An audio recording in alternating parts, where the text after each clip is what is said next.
America अगले महीने यानी नवंबर से अपनी जमीनी सीमाओं को खोल देगा।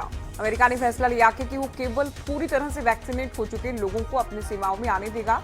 इस नए फैसले के साथ ही अमेरिका 19 महीने से बंद बॉर्डर को एक बार फिर से अंतर्राष्ट्रीय लोगों के लिए खोलने जा रहा है। पीएम नरेंद्र मोदी ने गति शक्ति परियोजना का शुभारंभ किया। देश को 16 करोड़ की सौगात दी गई है। वर्चुअली पीएम जुड़े।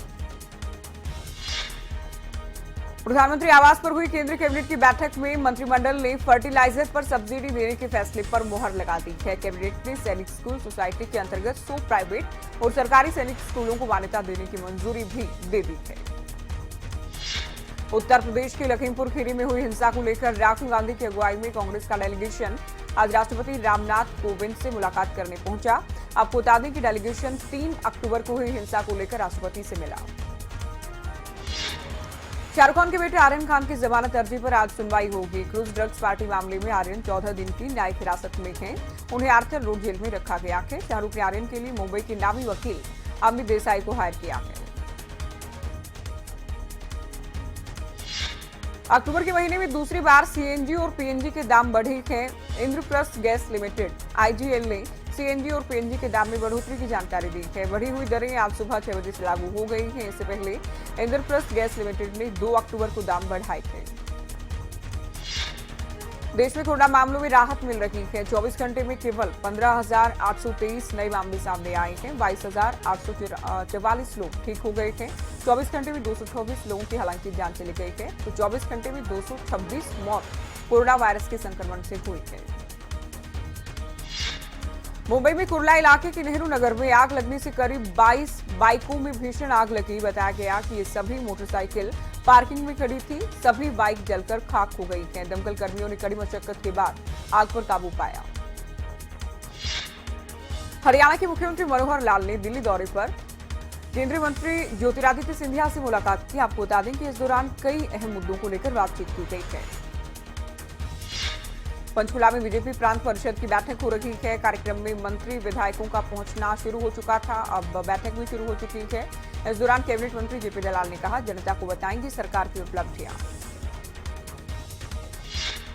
साथ ही पंचकुला में जेजेपी की राष्ट्रीय और प्रदेश कार्यकारिणी की बैठक होने जा रही है, जिसमें जेजेपी के राष्ट्रीय अध्यक्ष अजय सिंह चौटाला बैठक की अध्यक्षता करेंगे। डिप्टी सीएम दुष्यंत चौटाला भी बैठक में मौजूद रहेंगे।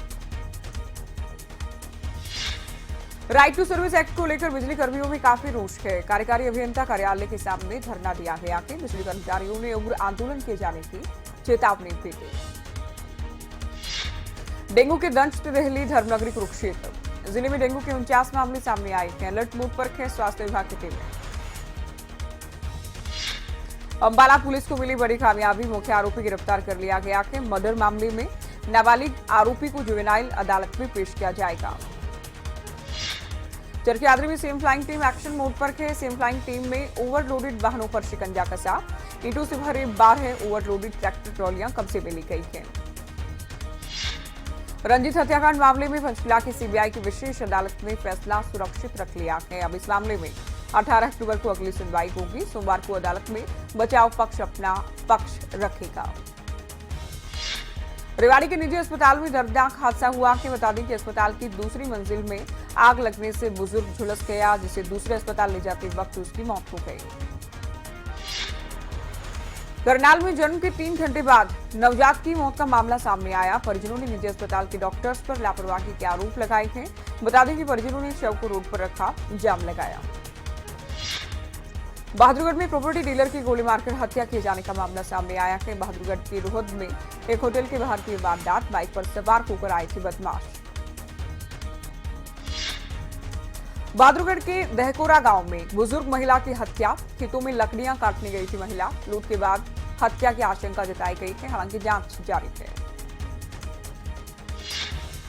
रोहतक में कुट्टू के आटे से बना खाना खाने से छात्रा की मौत। रोहतक के एक कॉलेज में बीएससी की छात्रा थी मृतका। रोहतक के हनुमान कॉलोनी की घटना, जांच जारी। रामनगर के सुंदरखाल के ग्रामीणों का अनशन जारी है। ग्रामीण कर रहे हैं मूलभूत सुविधाओं की मांग। ग्रामीणों ने चुनाव का बहिष्कार किए जाने की चेतावनी भी दे दी है।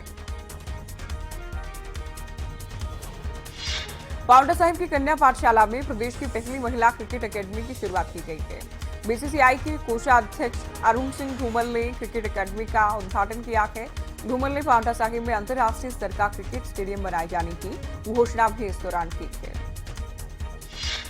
हिमाचल उपचुनाव को लेकर प्रशासन ने कमर कस ली है। सोलन की अर्की विधानसभा में होने वाले उपचुनाव की तैयारियां जोरों पर हैं। नालागढ़ डिग्री कॉलेज में 287 अधिकारियों को प्रशिक्षण दिया जा रहा है, जिसमें 74 पीआरओ, 75 एपीआरओ और 138 पीओ की ट्रेनिंग शुरू की गई है। मंडी लोकसभा उपचुनाव के लिए तैयारियां शुरू कर दी गई हैं। पोलिंग पार्टियों को रिहर्सल करवाई जा रही है। आपको बता दें कि 18 और 19 तारीख को एक बार फिर से रिहर्सल करवाई जाएगी। उपचुनाव के मद्देनजर इलेक्शन कमीशन ने फैसला ये लिया है।